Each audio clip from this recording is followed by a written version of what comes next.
Hello and welcome to the 10th exercise session of Mathematics 1. So today's class is going to consist of two parts. So the first part, what are we going to do there? We're going to continue a bit on what we saw last week, so namely full function analysis, but instead of doing full function analysis, we're going to do basically some economic applications of derivatives and all that kind of stuff. So really the goal is that we basically do optimization, that's what it's called.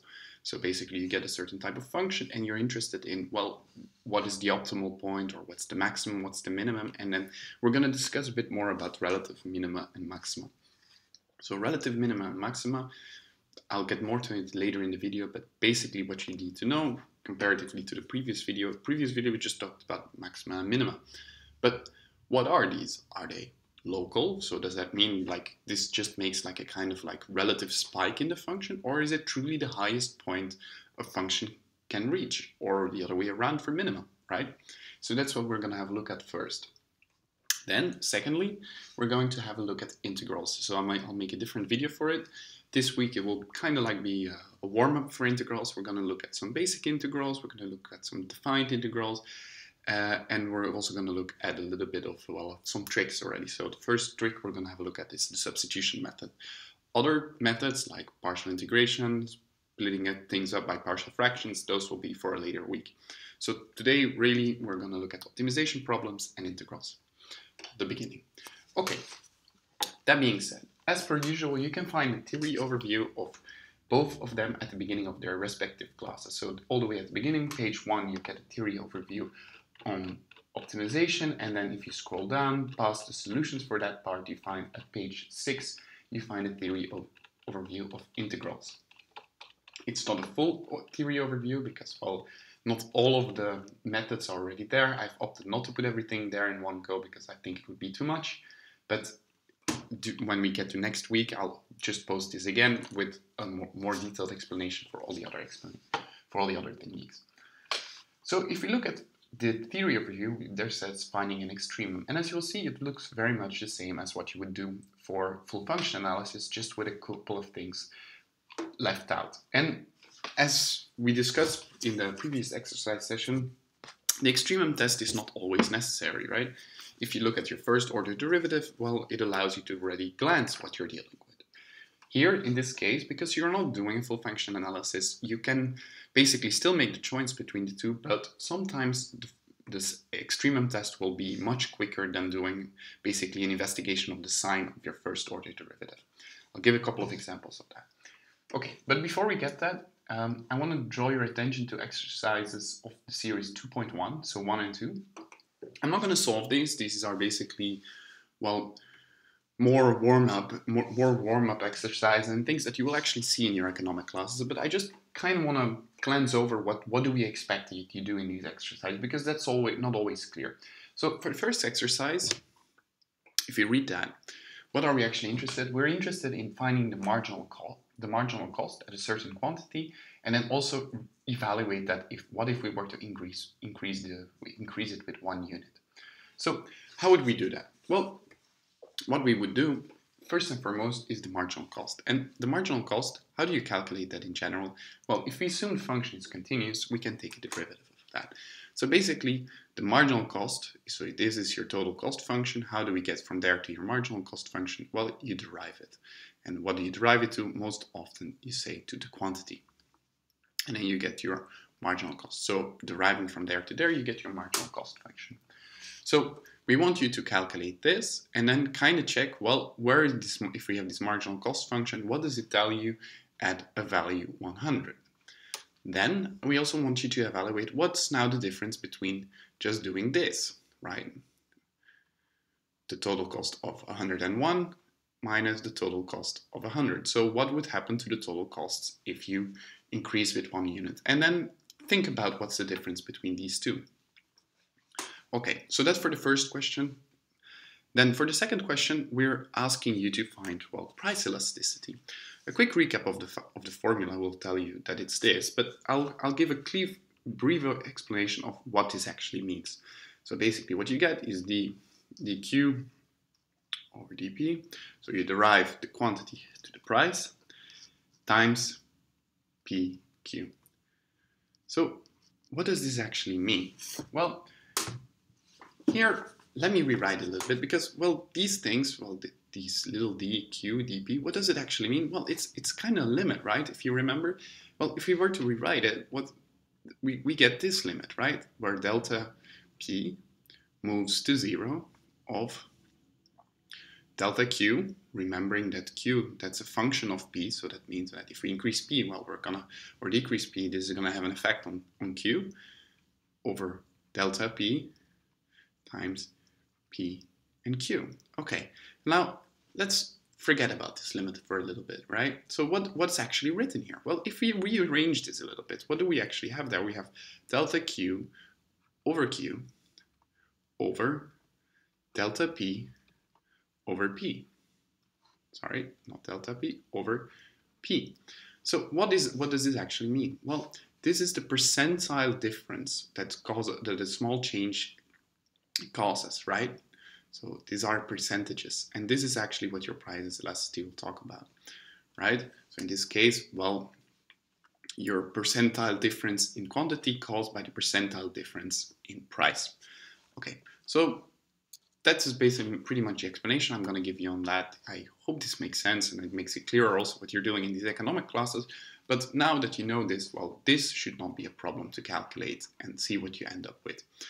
Okay, so that for exercise series 2.1. Let's now get into the meat and the potatoes of this class, which is finding extremum points and determining extrema for one variable functions. So as you might have noticed, and for those who already made the exercises, you will recognize these functions. So many of these functions are pretty much the same as the ones that we did for full function analysis. So I'll pick a couple different ones than what I did in the video, so you have a bit more explanations. Okay, so that also means that you can just look at your notes of the previous class and compare them, right? If you get stuck, then you can always go and check like, oh, what did we do in that class? And also that means if you do a full function analysis, it means that you can obviously do these things as well. So first things first, just as the same as the previous video, we'll start off with a fairly simple one. We'll start with our function, and I'll write it as f of x. Of course, in the exercises it's written as y is equal to that. It's the same thing, so let's vary the notation one, x of 4. And here there's a very important difference. It says that x needs to be an element of -4 to 4. So what does this mean? Well, you as future economists, you have to get used that you're dealing with a function within certain bounds, right? Not every bound makes sense. And this is not necessarily the most logical bound that you would get. Well, it depends what this function represents, but imagine that it's a production function. A production of -4 doesn't make sense. So a very common bound you will find is that, well, x needs to be at least 0. Okay, so that's something you can look at. But why else are bounds important? Well, if you then consider cost functions, well, it's a rare company where the cost function will be totally continuous, right? If we were to draw it like this, it would be a very rare function where we see something like this going on forever and ever and ever and ever, approaching infinity, right? Most of the time, yeah, a function will look like that, it will go down, but then once you hit a certain quantity, it will change, it will become a different function again. Maybe we get something like this, or we get something like this that then drops after a certain point and goes like this. Well, basically the point I'm trying to make is that you will have piecewise functions very often. How does this come? Why is this? Well, imagine that for this cost function, well, up until this point, it's a certain type of production. You can just keep working with one production plant. But once you hit this point, let's say 10K, well, your production plant simply is too small. You need to build a new one.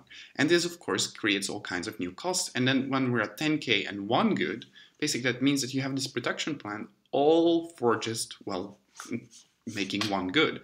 And then, of course, if you increase your capacity, your quantity again, it's going to go down. So really very often we're dealing within certain bounds. Okay, now that being said, that as a little economical side note, let's have a look at what we can do with these functions, right? Let me first clear that out so it's a little bit neater. Let's do it like this. Okay, so first things first, what are we going to do? Well, first thing, we're going to identify if we have any troubles in our area. So basically, Are there any constraints of this function we need to consider, or are there anything, well, where we're limited? Well, the only thing I really see that limits us is this domain restriction that we got here at the beginning. Okay, then we can go to the second part, and you'll see these exercises go much faster in full function analysis. The second part is just immediately find your derivative. Okay, you say, great, x to the power of 4, we drop the 4, 4 minus 1, you get 4x to the power of 3. Okay, so remember what we did last time. What are we interested now in? Well, for the third part, we're interested where is this derivative function equal to 0? Well, let me write it with one more step. 4x to the power of 3 is equal to 0. Well, we see that this is only possible when x is equal to 0. Okay, so that's great. Now, what are we going to do with this? Like, what can we do? And now what we want to know is this a minimum or a maximum? Min or max? And not only that, is it local or is it global? So those are the questions that we're now going to deal with. Okay, and remember, for this first part of the question, there are a couple of things you can do. And I'm going to show both. And so what you could do in this case is say, well, we're just going to do an evaluation of the sign, see what we're dealing with. We say, okay, say x, f of x, f accent of x. Let's evaluate it at 0. We find that it's 0 over here. Let's see what the function does before. Well, what do we see? We see that the function before that is negative if we fill in a point, and then it gets positive. So just by deduction, we know that it goes down and up our function, meaning that we are dealing with at least some type of minimum. The other thing you could do, and of course maybe this is a bad example, but I'll show a couple more where this is interesting, is, well, if you do the extremum test. So here it's not going to work because it's going to share the same function. Okay, well, I just noticed that I did it, that I made the wrong exercise. I'm doing exercise A. Don't worry, I'll put B on as well. I'll just go a bit faster on that then. So here we'll do a second order derivative, and we'll see, well, that's not really going to tell us anything because, well, we found that it's 12x squared. If we fill in 0 over there now, well, as we knew from the previous example, it doesn't really tell us anything. So we get 12 times 0. So this doesn't really lead us anywhere, but for some exercises it will. Okay, what can we do now? Well, what are we interested in now is, well, this point that we found over here, is there something more negative than this for this function? Well, for this we need to do a couple of other things. Well, so meaning, like, what does the function look like? Of course, we already know what it looks like, and we know that this is the lowest point that the function is going to reach, but let's verify that once. And that's what we do in point 6. Because, well, here I see that in point 5 is basically where we check this, if I'm not. So here, point 5, let's see if it's a local. So we are not dealing with multiple zeros, so we don't really have to deal with that. So we can immediately go to point 6. And what do? Well, we need to check our bounds because, well, if we have some kind of function, and I'm just drawing a function, it doesn't need to be this one, and it looks like this. Let me undo that. And it looks like this. Yeah, granted, you'll find a minimum over here, but is that truly the minimum function of your function, right? Imagine that this is talking about your costs or whatever. Well, clearly your costs go down the more you go along the x-axis in that direction, right? So this is also, it's going to be more minimum. So we need to always check our bounds, in with what bounds are we operating. So for this we check, well, our function of -4, what do we get? Well, if you fill that in, what do we get? We get -4 to the power of 4, right? Or, in other words, we get 16 squared.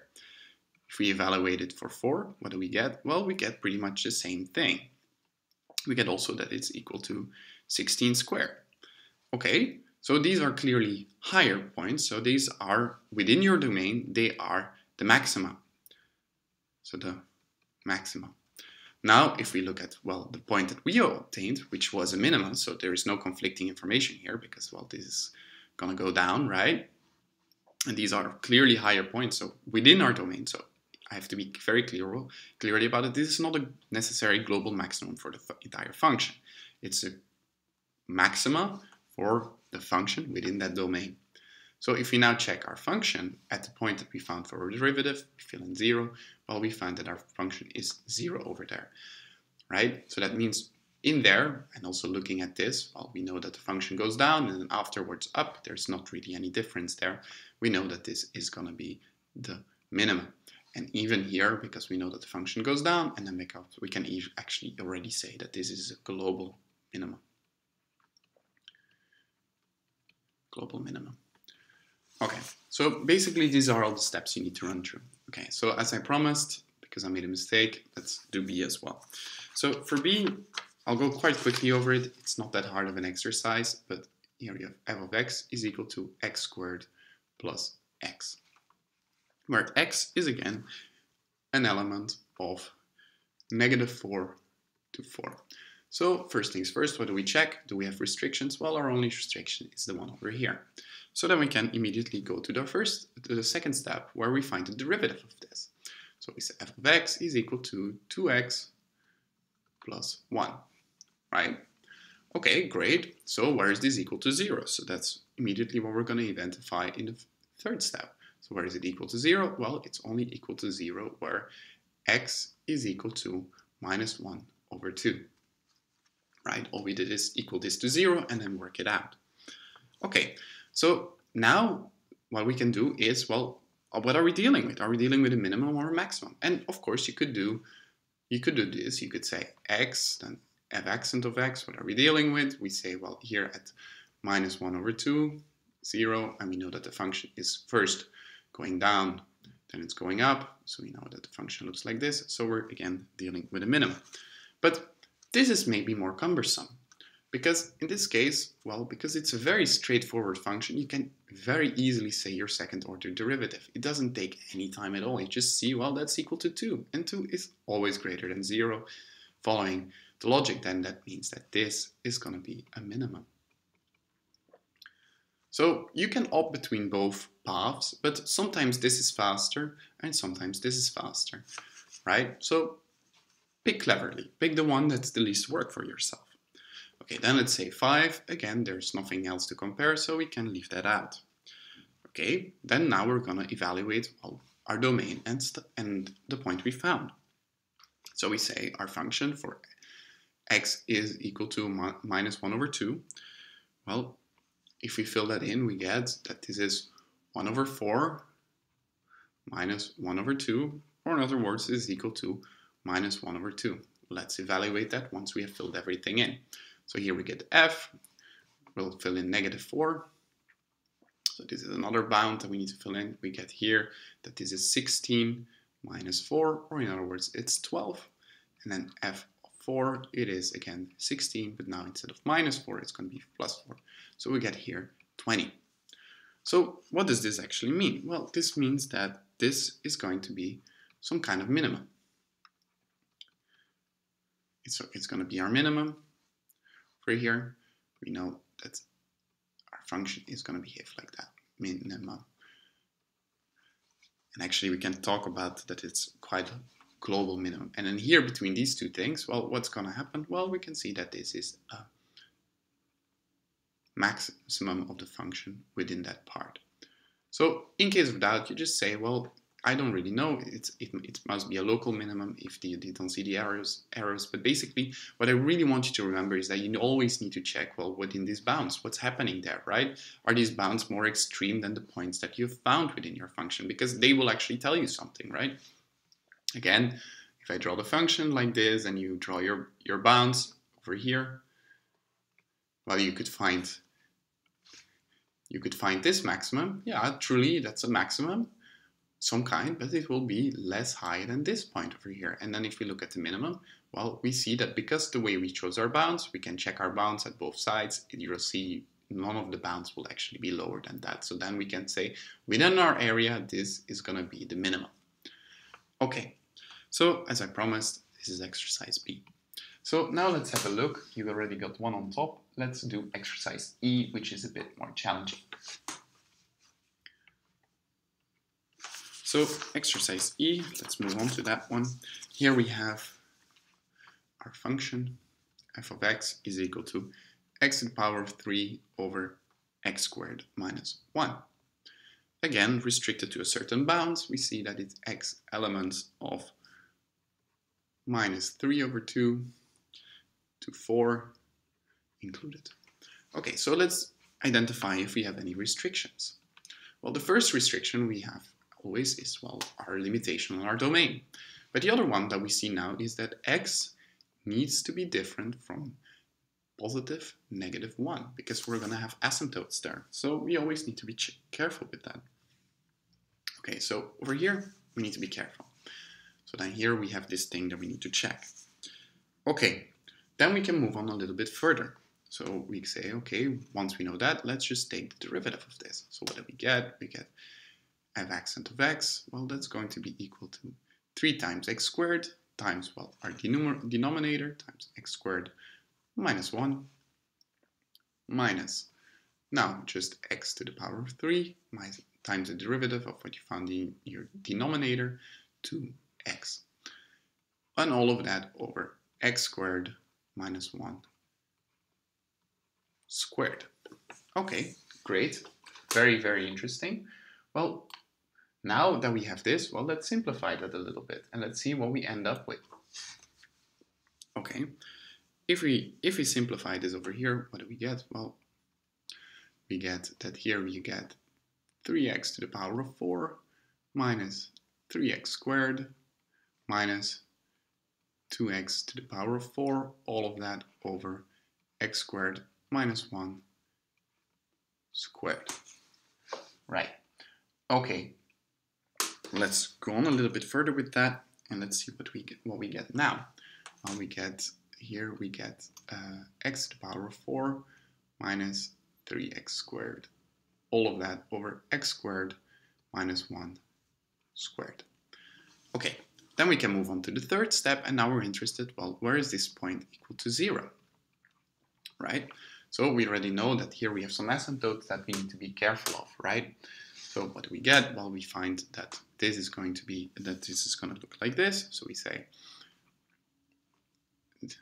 we can rewrite it a little bit. We get x squared times x squared minus 3 over x squared minus 1 squared, that this is going to be need to be equal to 0. So let's verify this.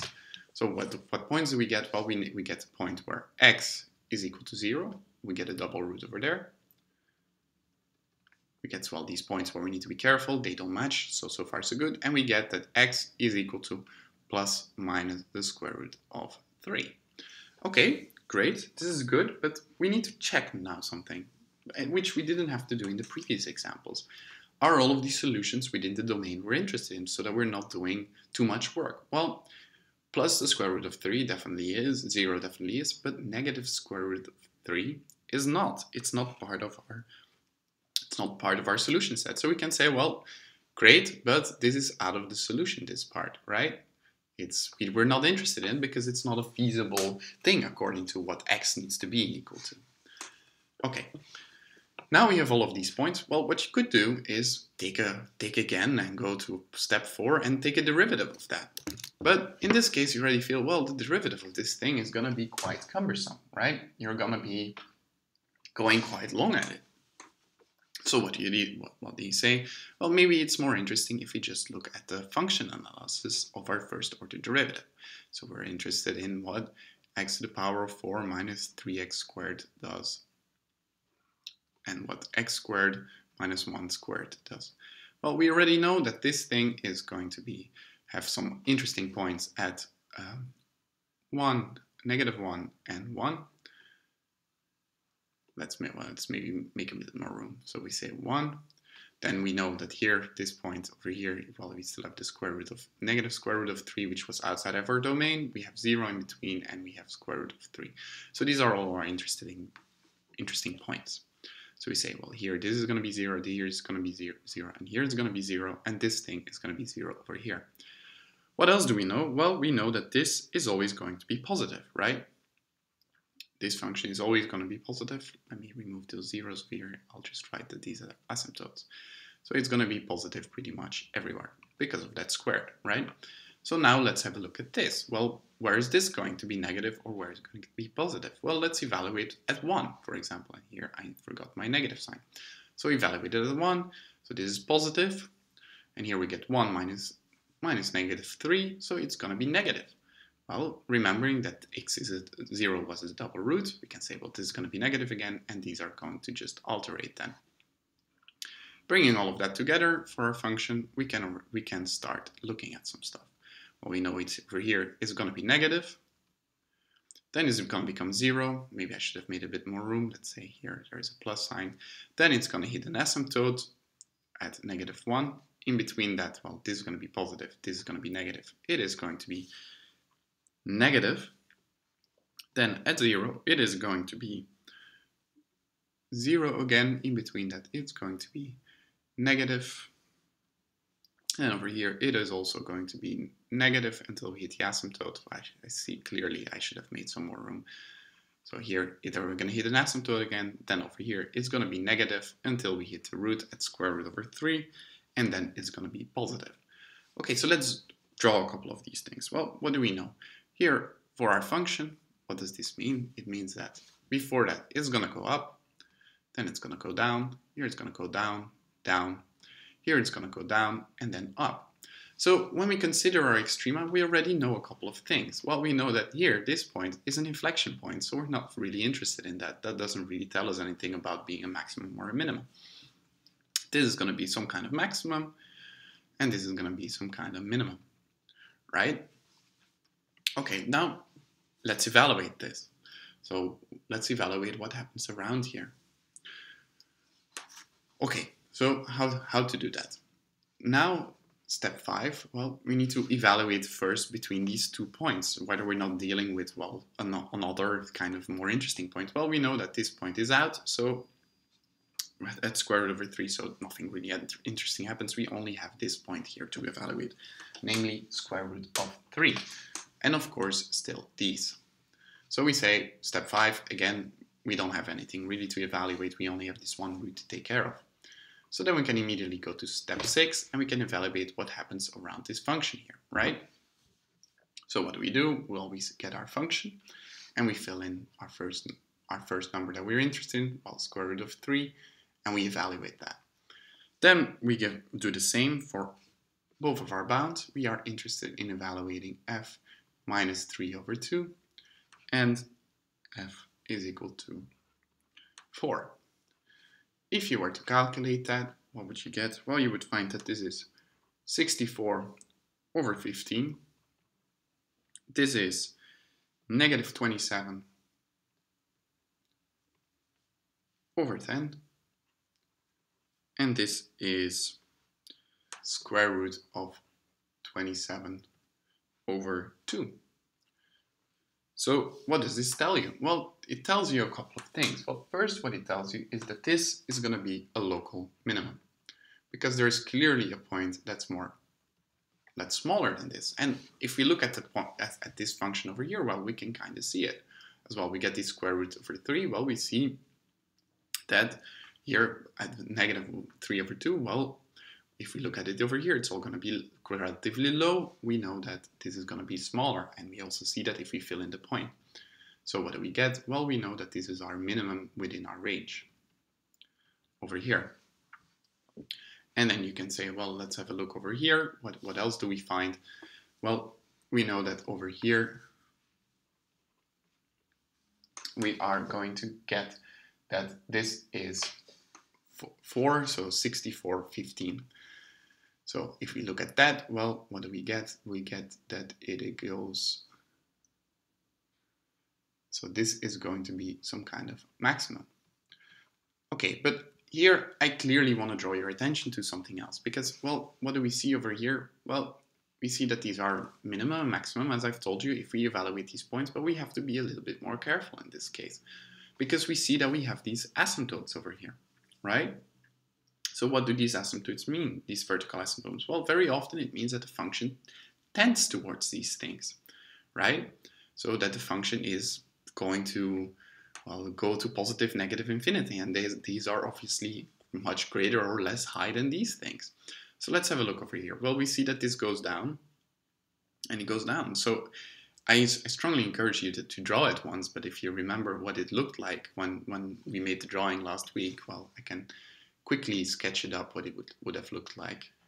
It would have, I think we had some kind of thing that went like here, then we had an asymptote, then we had our function going like this, and then we had another asymptote over here, and then our function went like this, if you remember for what I explained from last week. I think I practiced this in class.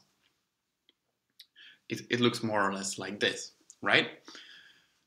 Okay, and this was the case because we had some oblique asymptotes that cut through the function like this, right? So if we evaluate this, well, we found that indeed we have some kind of points of interest over here, but are these truly the lowest points that we get within that domain? No, it's going to be over here and over here. So that means that our global maximum in this case and stuff are both going to be at these asymptotes. So our global maximum is going to be at x approaches -1, right? Because there it tends to negative infinity, and here it tends to positive infinity, and if x approaches 1, we get a global minimum. But only where it approaches. So there are truly going to be the lowest points that you can get within that domain. So with these asymptotes, you always have to be very careful, like what's happening around those asymptotes. Okay, so that for question E. So I thought it would be interesting to have a kind of a look at what these asymptotes do. So here you can kind of see it as well, that it goes up and down. So here we get, well, -1, you see that the function needs to go down. So we know that it approaches negative infinity, and then it starts over here, and then we'll guess, well, it needs to go down, but it cannot go down from negative infinity anymore. So it comes all the way from positive infinity, and here much the same logic. Well, it goes down all the way to negative infinity, and then it keeps going down all the way to negative infinity, and then the function comes back up from positive infinity. So actually, I'm seeing that I forgot another point over here. We see over here at x so it is a global maximum and global minimum depending on what way you approach it. So if you approach it from here, in this case, if you approach it from the right, we're going to get a global maximum. And here, if you approach it from, again, the left, and here from the left, we're going to get a global minimum. If we turn this around, if we approach this from the left, we're going to get, maybe let me draw it differently. We're going to go global minimum at x, where it approaches it from the left, -1, and where we get a global maximum where x approaches it from the right, over here, as you can see. But truly important, so we're going to get it when it approaches it, not when we have this point over here. So if we want to get it really close to those points, but not necessarily there, and we want to get it a little bit closer on this side, or on this side, or this side, or on this side, depending what we're interested in. Okay, so that's for question E. Now let's have a look at the last question of this series that we're going to discuss. So we're going to have a look at question H. And here we get f of x is equal to x to the power of 3 minus 2x squared plus x plus 2, where x is an element of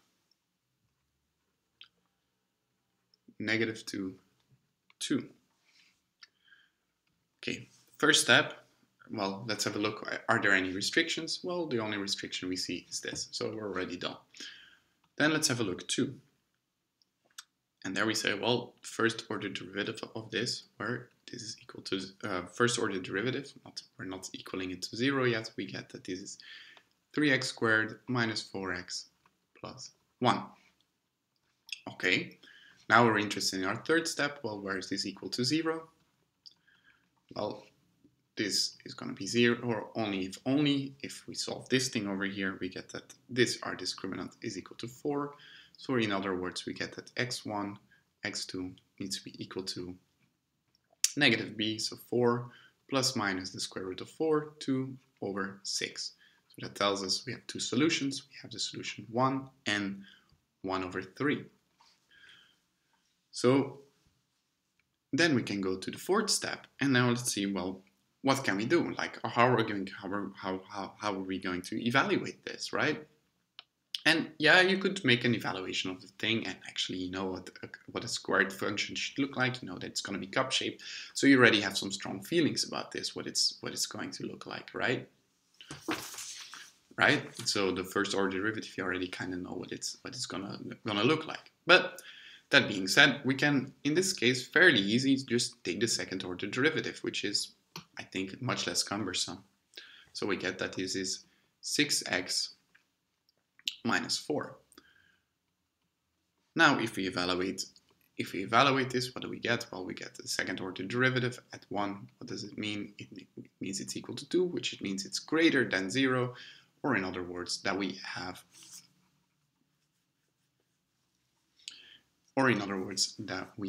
a minimum over here.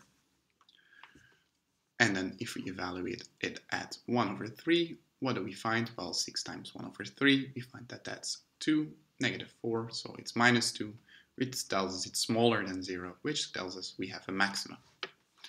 Of course, you could have just done the investigation of the sign of our first order derivative, but I think in this case it's faster. Okay. Do we have contradicting minimum and maxima? No, not really, so we can say, well, step 5, we'll skip it. So then we're just interested in, well, what do these points do? So we need to evaluate all of them. So we get f of 1, f of 1 over 3, so our minimum or maxima, and then we also need to evaluate our function at negative 2 and our function at 2. Okay, so if we get that, well, our function 1 is equal to 1, so we get here that this is equal to 1. If we fill this in, we get that this is 58 over 27. If I didn't make a mistake, this is equal to minus 16, and this is equal to 4. Of course, you can verify this. So what does this mean? If we have a look over here, well, we know that f at 1 over 3 was going to be some kind of maximum. Well, we see that we already found a greater value. So this is going to be a local maximum. And this is going to be the maximum in your function within that range. Okay, then let's evaluate it at 1 and negative 2. Well, we know that this is going to be a local minimum because it's still much, much greater than this negative 16. So we get here that this is the minimum within our range. So really what you always need to do is check your bounds. Okay, so I think this is a good part to end the first video. In the next video, we're going to see some economic applications of what we just discussed. See you there.